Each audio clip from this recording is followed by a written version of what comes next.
তৃণমূল কংগ্রেসকে বাঁচাতে মমতা ব্যানার্জি কি এবার কংগ্রেসের সঙ্গে রফাতে যাবেন? সেটা রাজনৈতিক রফা, মানে পলিটিক্যাল রফা, নির্বাচনে আসন সমঝোতা, আসন রফা, সেই রাস্তায় হাঁটবেন?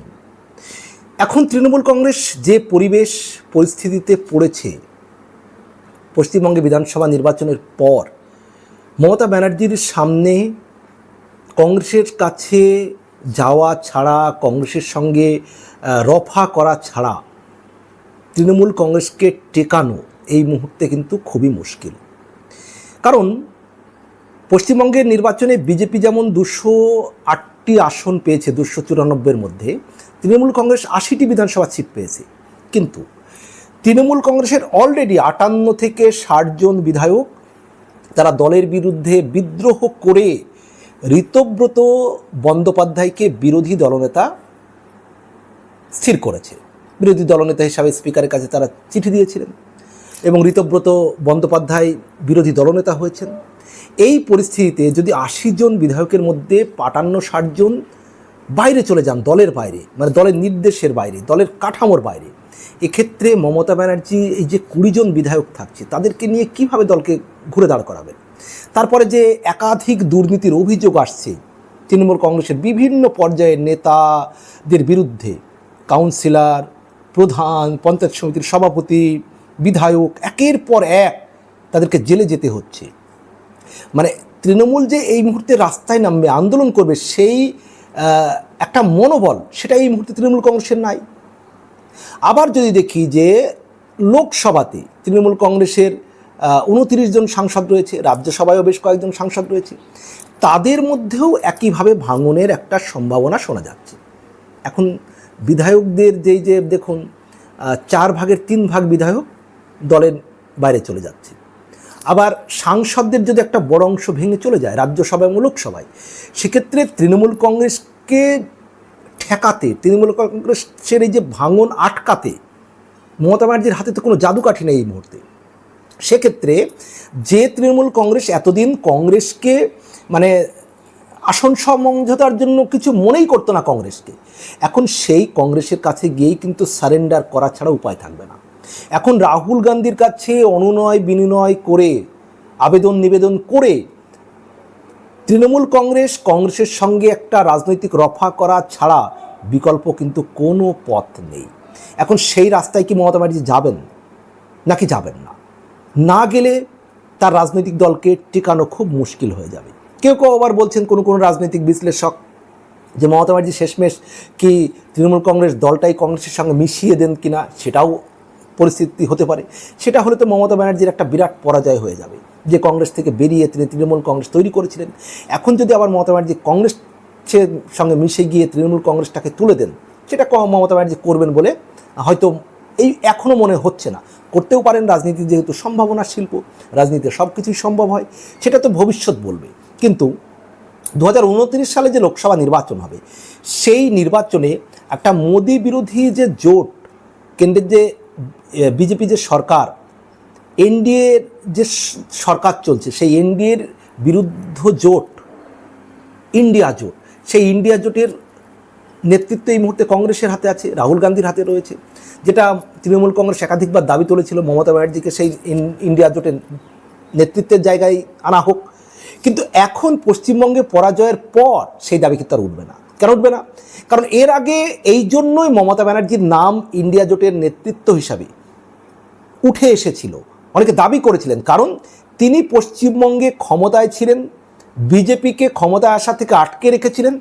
তাই অন্যান্য রাজ্যের অনেক নেতারা মনে করতেন যে বিজেপিকে আটকাতে গেলে, নরেন্দ্র মোদীকে আটকাতে গেলে, পশ্চিমবঙ্গে যেভাবে একাধিকবার মমতা ব্যানার্জি জয়লাভ করছেন, বিজেপিকে আটকে দিয়েছেন, মানে 3 বারের মুখ্যমন্ত্রী তিনি, আরও বেশ কয়েকবার সাংসদ তিনি, অভিজ্ঞ রাজনীতিবিদ, সেই হিসাবে কিন্তু একাধিকবার ইন্ডিয়া জোটের নেতৃত্ব মমতা ব্যানার্জিকে দেওয়ার জন্য দাবি উঠেছিল। কিন্তু এই দাবি এখন আর উঠবে না। এখন কিন্তু কেউ তুলবে না যে রাহুল গান্ধীর পরিবর্তে মমতা ব্যানার্জিকে ইন্ডিয়া জোটের নেতৃত্ব দেওয়া হোক। এখন মমতা ব্যানার্জি নিজেও কিন্তু রাহুল গান্ধীর নেতৃত্ব মেনে নেবেন। শুধু মেনেই নেবেন না, হয়তো 2029 সালের লোকসভা নির্বাচনকে মাথায় রেখে কংগ্রেসের সঙ্গে একটা আসন রফা, পলিটিক্যাল রফা, রাজনৈতিক রফা তিনি করে রাখতে পারেন, যাতে কংগ্রেস দল অন্তত তৃণমূল কংগ্রেসের ভাঙনটা না ধরায়। এমনিতেই তো বিজেপি দরজা খুললে তৃণমূল কংগ্রেসের এই মুহূর্তে একটা বড় অংশ চলে যাবে কিন্তু বিজেপির দিকে, সেটা বিধায়ক বলুন, সাংসদ বলুন, লোকসভা, রাজ্যসভা সব মিলিয়ে।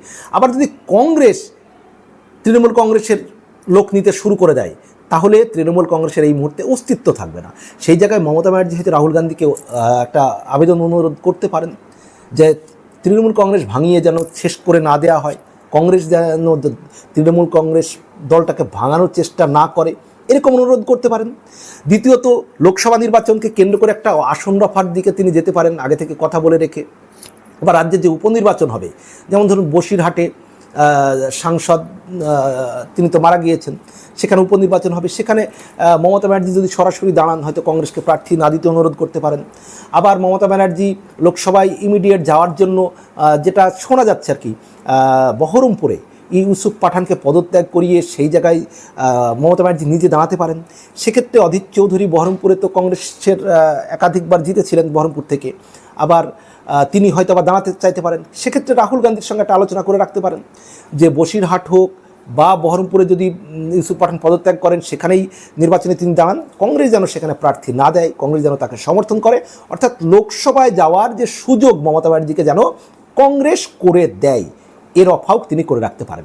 অর্থাৎ এখানে সহজ সরলভাবে যদি আমি বলতে চাই যে মমতা ব্যানার্জি একটা পলিটিক্যাল রফা, রাজনৈতিক রফা, এবং সেই সঙ্গে পলিটিক্যাল রফা করে, রাজনৈতিক রফা করে একটা সমঝোতা করে রাখতে পারেন, যাতে ভবিষ্যতে যখনই নির্বাচন হোক পশ্চিমবঙ্গে যেন আসন রফার পথ একেবারে মসৃণ থাকে।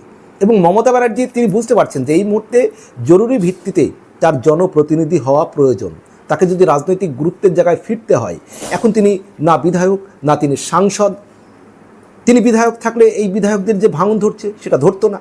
আবার তিনি যদি লোকসভায় সাংসদ হিসেবে থাকতেন, তাহলে কিন্তু এই যে সাংসদদের মধ্যে যে ভাঙন ধরবে, যেটা শোনা যাচ্ছে, আমার কন্টেন্ট যখন প্রকাশ হবে, আপনাদের সামনে আসবে, তখন হয়তো আবার লোকসভার সাংসদও হয়তো বিদ্রোহ করে ফেলতে পারেন, মানে মমতা ব্যানার্জি তৃণমূল থেকে বিদ্রোহী হয়ে যেতে পারেন কিছু সাংসদ।